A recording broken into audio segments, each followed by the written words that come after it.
Today, we saw Hurricane Milton make landfall on Florida's Gulf Coast, doing massive damage to homes and businesses and lives. Today, we're back at the Twin Palms RV Resort in Okeechobee. It's right off State Road 78.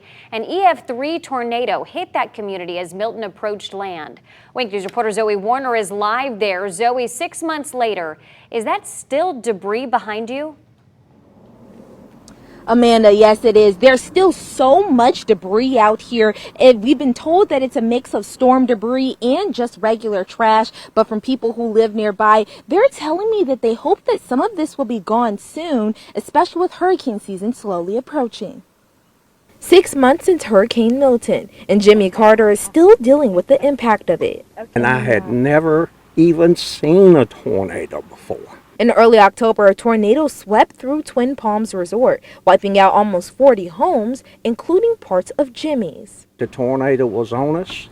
It pulled the door out. I was hanging on to the door, knowing I had needed to get that door shut.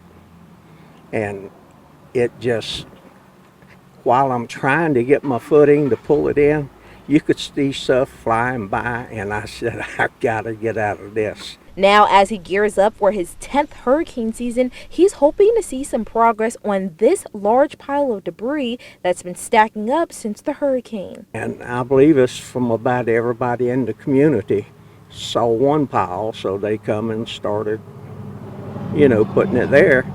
And the county just hadn't had a chance or don't even know it. They might not even know it's here.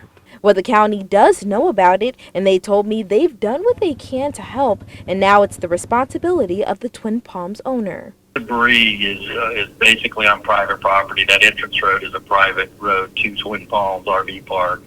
The county cannot go on to private property and clean up private property debris or those types of things. Now, I have reached out to the Twin Palms Resort owner. He has not gotten back to me yet, but hopefully we can get a response soon so we can get an update for these residents on when this pile of debris will be gone. Live in Glades County, Zoe Warner, Wink News.